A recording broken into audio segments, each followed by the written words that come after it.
Hello दोस्तों। Episode की शुरुआत वहीं से होती है जहाँ पे ये लास्ट एपिसोड एंड हुआ था। अब पार्ट 6 के स्टार्टिंग में हम उसी लिनबोंग ऑक्शन हाउस को देखते हैं और तभी हमको पता चलता है कि इस बार इस ऑक्शन हाउस का प्रेसिडेंट आज इस ऑक्शन को खुद होस्ट कर रहा है, क्योंकि वो जानता है कि यहाँ पे मास्टर फैंग आए हैं। अब उस ऑक्शन हाउस के प्रेसिडेंट को देखकर वहाँ कुछ सीनियर मास्टर आपस में बात करते हैं कि हम कितने लकी हैं कि आज प्रेसिडेंट खुद आए हैं। अब प्रेसिडेंट अपनी इंट्रोडक्शन देने के बाद वो नीलामी के लिए पहला ट्रेजर दिखाता है, जिस पर वो उस ट्रेजर की खासियत बताता है कि ये एक स्पिरिचुअल डिवाइन फ्लावर है जिसे किसी भी कल्टीवेटर की उम्र को 10 साल तक बढ़ा सकते हैं। अब ये सुनकर वहाँ सभी सीनियर मास्टर उसको खरीदने के लिए अपनी अपनी बोली लगा रहे होते हैं। तभी हम मास्टर फैंग को देखते हैं जो वहाँ बैठकर शांति से सब देख रहा होता है। तभी मिस ल्यूजियन उसको कहती है, मास्टर हमको ये स्पिरिचुअल डिवाइन फ्लावर खरीद लेनी चाहिए, मुझे बहुत ज्यादा ये अच्छी लग रही है। जिस पर मास्टर फैंग उस ट्रेजर को खरीदने की परमिशन दे देता है। तभी लिनजोंग उस प्रेसिडेंट से उस ट्रेजर की फाइनल रेट पूछता है, जिस पर वो प्रेसिडेंट बताता है कि ये 10 मिलियन गोल्ड कॉइंस के बराबर है। ये सुनकर मिस ल्यूजियन सोचती है ये तो बहुत ही ज्यादा महंगा है। अब पर वहाँ पे कुछ अमीर सीनियर उस पे अपनी अपनी बोली लगाना शुरू कर देते हैं। अब स्टार्टिंग बेट 3 मिलियन से स्टार्ट हो जाती है जो आगे 5 मिलियन तक पहुंच जाती है। तभी मिस ल्यूजियन को लगता है कि इतनी कीमत वो लोग कभी भी नहीं पे कर सकते हैं, ये बहुत ही ज्यादा एक्सपेंसिव है। पर तभी मास्टर फैंग एकदम से 10 मिलियन की बोली लगा लेता है। अब ये सुनकर उस प्रेसिडेंट को बिल्कुल भी अच्छा नहीं लगता, क्योंकि वो जानता है कि मास्टर फैंग जानबूझकर इसकी कीमत बढ़ा रहा है।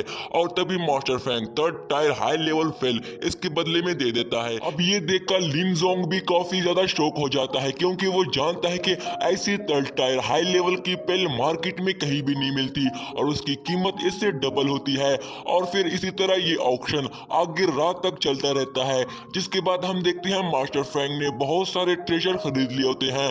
पर तभी मिस ल्यूजियन उसको कहती है, बस आपने कुछ ही थर्ड टायर हाई लेवल की पेल से आपने इतने सारे ट्रेजर खरीद लिए हैं। पर तभी वो पूछती है, पर मास्टर आपने ये ब्लैक स्टोन क्यों खरीद लिया है?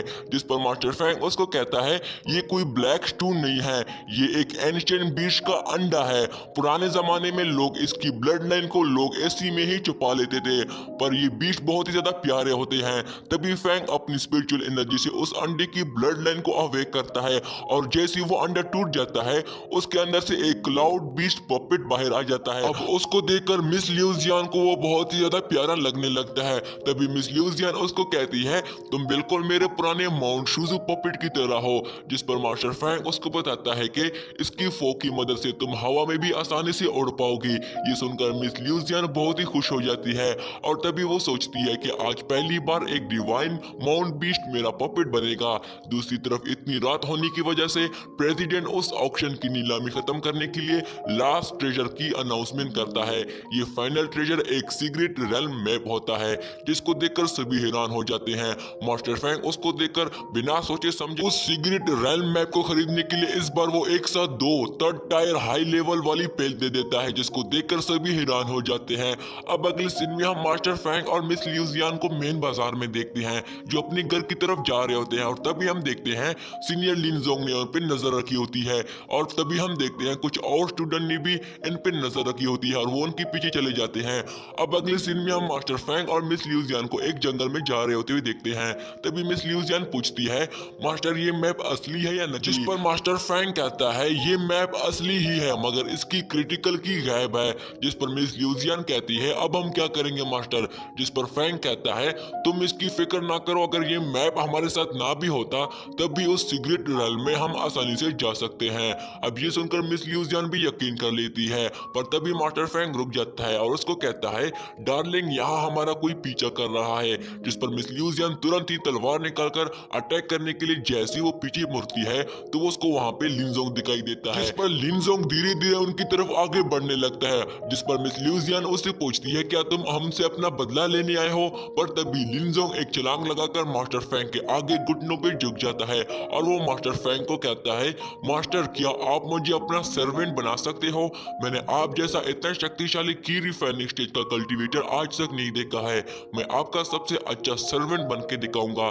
तभी मास्टर फैंग सोचता है, हमारे सेट का एक सबसे निकम्मा स्टूडेंट भी एक दिन मास्टर बन गया था, पर ये मेरे लिए कितना अच्छा बन सकता है ये देखना होगा। जिस पर मास्टर मास्टर फैंग कहता है मेरा लेवल तो तुमसे भी बहुत ही कम है, क्या अब भी तुम मुझे अपना टीचर के तौर पर एक्सेप्ट करना चाहोगे? इस पर लिन जोंग जवाब देता है कि मैं आपको अपना टीचर एक्सेप्ट करता हूँ। तभी मास्टर फैंग उसको कहता है मैं तुम्हारी पावर्स चेक करने के लिए तुमको एक मिशन देता हूँ। तुम्हारे पीछे जो 3 निकम्मे स्टूडेंट दिखाई दे रहे हैं, जाके उनको अपनी ताकत से उनको जान से मार के दिखाओ। जिस पर लिन जोंग मान जाता है, पर तभी उन स्टूडेंट का लीडर उनको मजाक उड़ाते हुए कहता है ये लड़का कितना बेवकूफ है जो एक ही रिफाइनिंग लेवल वाले कल्टीवेटर को अपना मास्टर बनाना चाहता है, बल्कि उसका खुद का कल्टीवेशन लेवल उसके मास्टर से ज्यादा है। और तभी वो अपने हैमर से उस पर अटैक करने जाता है कि तभी लिन जोंग अपनी स्पीयर टेक्निक का यूज करते हुए उससे फाइट के लिए आगे जाता है। लिन जोंग उसके हर अटैक को बड़े आसानी से डिफेंड कर रहा होता है। लिन जोंग की फाइटिंग स्किल बहुत ही लाजवाब होती है, जिस पर उस स्टूडेंट के लिए उसको रोकना बहुत ही मुश्किल होता है। तभी लिन जोंग अपने एक जोरदार अटैक से उसको पेड़ पे दे मारता है और फाइनली उसको हरा देता है। ये देखकर मिस ल्यूजियन भी उसको चीर करती है। तभी उनका लीडर कहता है हमने तुझे एक कुत्ते का बच्चा समझा था, पर तेरे पास वाकई काफी अच्छी टेक्निक है, पर ये ज्यादा देर तक टिक नहीं पाएगी। और तभी वो उस पे अपने पॉइजन स्नेक से अटैक कर देता है, पर लिन जोंग अपने स्पेयर से उसके खुद को बचा लेता है। तभी बड़ी तेजी के साथ लिन जोंग उस पे बिना रोके अपने स्पीयर से वार करने लगता है, जिसका फायदा उठाते हुए वो स्टूडेंट उसको कुछ सेकंड के लिए रोककर अपने पॉइजन स्नेक से उसके पैर को काट लेता है, जिसकी वजह से वो तुरंत ही बहुत ही जख्मी हो जाता है और वो जमीन पे गिर जाता है। अब मिस ल्यूजियन उसकी मदद के लिए जाती है, पर फैंग उसको रोक लेता है क्योंकि वो चाहता है कि लिन जोंग अकेले उसका सामना करके उनको हरा दे। अब वो स्टूडेंट अपनी तलवार से लिन जोंग को जान से मारने वाला होता है कि तभी लिन जोंग अपनी स्पीयर को उठाकर एक ही अटैक से उसको गला काट कर उसको मार देता है। जिस पर तीसरा स्टूडेंट उसको कहता है मुझे यकीन नहीं हो रहा है तुमने इन दोनों को जान से मार दिया है, पर मैं भी देखता हूँ तुम उस पॉइजन की वजह से मुझसे कितनी देर तक फाइट कर सकते हो। अगर अपनी जान प्यारी है तो यहाँ से भाग जाओ। जिस पर जख्मी लिन जोंग जवाब देता है मेरे मास्टर फैंग ने मुझे ऑर्डर दिया है मैं तुम तीनों को जान से मार दूं, और मैं ये बिना कंप्लीट के यहाँ से कहीं नहीं जाने वाला, मैं झुकेगा नहीं साला। जिस पर वो स्टूडेंट गुस्से से अपनी तलवार से अटैक करने के लिए आता है। अब लिन जोंग अपनी स्पीयर से उसको रोकने की कोशिश करता है, पर उस स्टूडेंट की एक पंच से उसकी स्पीयर उसके हाथ से फिसल कर नीचे गिर जाती है।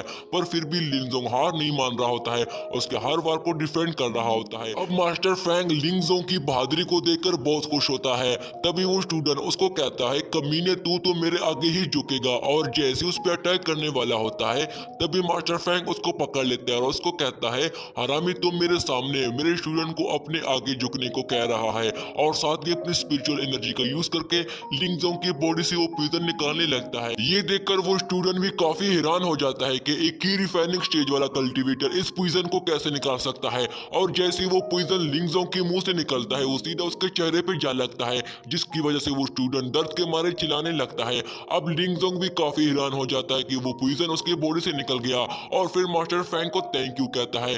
जिस पर मास्टर फैंग उसको कहता है अभी भी एक प्रॉब्लम है जो तुम अच्छी तरह जानते हो उसको कैसे सोल्व करना है। जिस पर लिन जोंग अपनी स्पीयर निकालकर उस स्टूडेंट के पास जाकर उसको जोर से लात मारने लगता है। जिस पर मास्टर फैंग आसमान की तरफ देख के कहता है आज की रात कितनी शांत है, मेरा तो मन भर गया, तुम इसको और भी जोर से मारो। और यहीं पे दोस्तों हमारा ये वाला पार्ट एंड हो जाता है। इसका अगला पार्ट भी मैं कुछ देर बाद अपलोड करने वाला हूँ। तब तक के लिए वीडियो को लाइक कीजिएगा और चैनल को सब्सक्राइब कीजिएगा। शुक्रिया।